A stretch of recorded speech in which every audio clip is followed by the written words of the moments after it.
સ્વામિનારાયણ એક વખત પોતે બરવાળાથી સારંગપુર તરફ આવી રહ્યા હતા અને રસ્તામાં કુંડળ નામનું ગામ આવ્યું રાત્રે 1:30 વાગે અને મહારાજે સંતો ભક્તોને કહ્યું કે આજે અમારે હરિભક્તને દર્શન આપવા છે પણ પહેલેથી એને સૂચના આપી નથી, અચાનક દર્શન દેવા છે. અને મહારાજની માંડકી થોડી સીધી ઊભી રહી અમરા ખાચરના દરબારમાં અંદર અને અમરા પટગર એ પોતે રાત્રે ઠંડી રાતની અંદર બહાર ખુલ્લામાં સૂતા હતા અને અડધી રાત્રે જ્યારે ઠંડી લાગે ને પડખા ફરે ત્યારે હો સ્વામિનારાયણ આપણે ઉચ્ચારણ કરતા હતા. તો મહારાજે જ્યારે હો સ્વામિનારાયણ બોલતા પહેલા મહારાજ હોંકારો દેતા, બોલ શું કામ છે? 2-3 વખત આવું થયું નથી, આ ચોર નતો આવ્યો ને કોઈ, આંખો ચોડી જોયું તો મહારાજ સાક્ષાત ઉભા હતા અને મહારાજને કહ્યું કે મહારાજ અડધી રાત્રે તમે કેમ ના આવ્યા? મહારાજ કીધું ક્યારે મને યાદ નતો કરતો. અમરો કે મહારાજ એ તો અમને હેવા પડ્યા છે, અમને જ્યારે રાત્રે ઠંડી લાગે પડખા ફરીએ ત્યારે હો સ્વામિનારાયણ બોલવાના હેવા એટલે કે ટેવ પડી છે. મહારાજ કે અમને પણ અમારા ભક્તો જ્યારે પોકાર કરે યાદ કરે ત્યારે પહોંચી જવાના દર્શન આપવાના અમને પણ હેવા પડ્યા છે. જો ખરેખર આ ભાવથી ભજન કરીએ તો સાક્ષાત ભગવાન પ્રગટ થાય જ.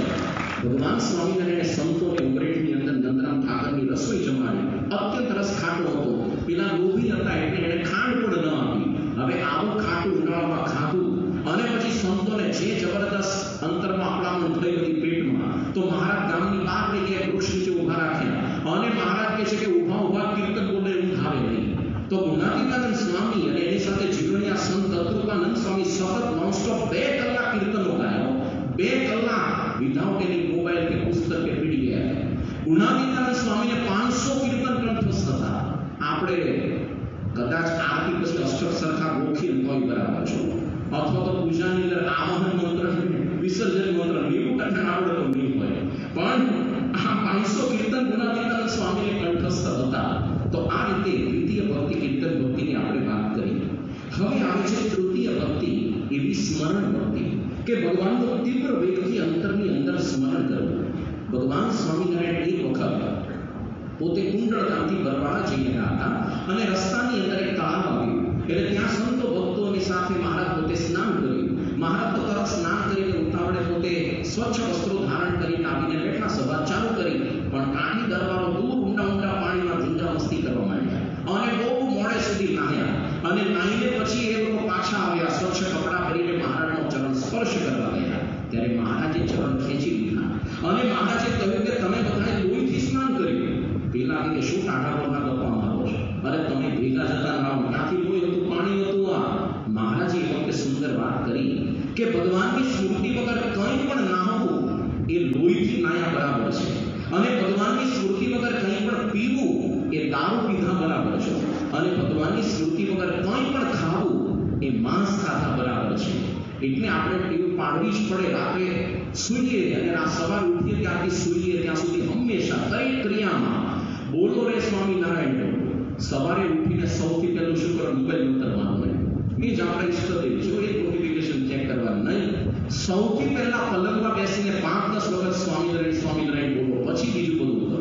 ઘણા કેનાના મોબાઈલમાં તો ભગવાનના દર્શન કરવા મોબાઈલ લઉં છું, બીજું ઘણું દર્શન થતું હોય. અને પછી આપણે જ્યારે બ્રશ કરીએ, સ્નાન કરીએ એ વખતે પણ સ્મરણ કરતા કરવું. પૂજામાં તો વૃત્તિ રાખવી જ, પણ ઘરની બહાર નીકળતા હોઈએ, અંદર આવતા હોઈએ તો હંમેશા જય સ્વામિનારાયણ કહેવા. જ્યારે જ્યારે સંબંધીઓ ભેગા થાય કે મિત્ર મંડળ ભેગું થાય, આપણું કોઈ પણ જગ્યાએ બજારમાં કે ગામમાં જય સ્વામિનારાયણ કહેવા. કોઈ પણ ભોજનની પ્રારંભ પહેલા શ્લોક બોલીને ભગવાનનું સ્મરણ કરી પછી લેવું.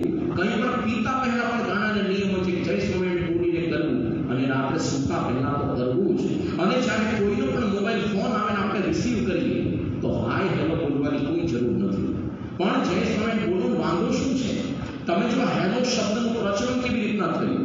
જેને ટેલિફોનની શોધ કરી એલેક્ઝાન્ડર ગ્રેહેમ બેલ, એને સૌથી પહેલા ટેસ્ટિંગ માટે ટેલિફોન લાઈન પોતાની લેબોરેટરીથી પોતાના ઘર સુધી નાખી અને પહેલો જ કોલ એણે કર્યો પોતાના ઘરે પોતાની પત્નીને અને આણે પૂછ્યું કે હુ ઇઝ સ્પીકિંગ. આ એલેક્ઝાન્ડર ગ્રેહેમ બેલની પત્નીનું નામ હતું હેલો. એટલે સામેવાળી પેઢીએ જવાબ દીધો કે હેલો સ્પીકિંગ. એમાં આપણે ખોટા ધંધે લાગી અમુક તો વિચાર વગરની પરંપરાનું અનુસરણ કરીએ છો. ક્યાંથી આવ્યું, કેવી રીતના? બસ બોલવાનું એટલે બોલવાનું, ગાડરિયા પ્રવાહ. હવે એ તો એની પત્ની હતી એટલે યાદ કરતા, આપણે શું કોકના ભેગા યાદ કરી કરવું? પણ એટલે હવે શું કરવાનું? કોઈ પણ ફોન રિસીવ કરો, કોઈ પણ નહીં, આપણે સૌથી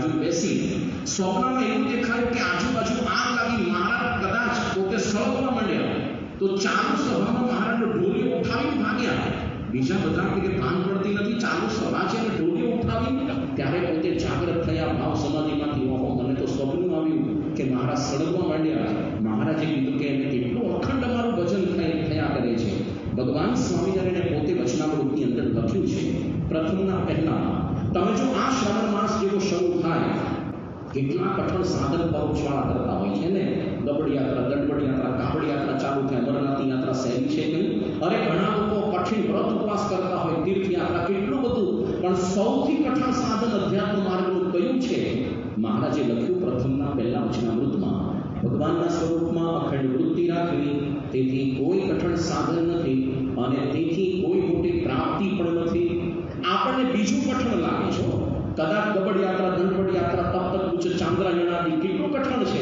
અને આમાં તો બહુ સહેલું લાગે પણ ભગવાનના સ્વરૂપમાં અખંડ વૃત્તિ રાખવાથી બીજું કોઈ જ મોટી સિદ્ધિ નથી ને કોઈ સાધના પણ નથી એટલા માટે ગુણાતીતાનંદ સ્વામીએ પોતે કહ્યું છે અમારે તો હજારો ક્રિયા કરાવવી પડે પણ આંખ નીચે ઉઘાડીએ એટલી પળ જો ભગવાન વિસરાય તો અમારું તાળું ફાટી જાય અને આપણે તો પૂજામાં માનસીમાં કોન્સ્ટન્ટ 5 મિનિટથી ભગવાન સળંગ યાદ આવે તો આપણું તાળું ફાટી જાય કે સળંગ ભગવાન આટલા બધા છે ને યાદ આવે બાકી ક્યારેક તો આપણી માનસી પૂજામાં જન્મ જ દેખાય ક્યારેક તો કાળું થતો જ દેખાય આકૃતિ જ ન પકડે અને ભગવાન સ્વરૂપની આકૃતિ પકડાય તો અમુક પિક્સલ્સ ખૂટતા જ હોય વચ્ચે ખાંચા હોય કેવી તબલાઈ છે આખી આકૃતિ પકડાય જ નહીં ઘણાની માનસી પૂજા તો કલાક ચાલે ઊંઘી જ ગયો હોય એમાં જડતી ઊંઘ પૂરી કરે પણ ગુણાતીતાનંદ સ્વામીના જીવનની અંદર કેવી ઉત્કૃષ્ટ ભક્તિ હતી ભગતજી મહારાજ એક જ જુનાગઢ સભા મંડપની અંદર સૂતા હતા ગુણાતીતાનંદ સ્વામીએ બોલાવા મોકલ્યા બાલગોવિંદા સ્વામીને અને એમને બહુ બૂમ પાડી એ ભગતજી ઉઠો પણ ન ઉઠ્યા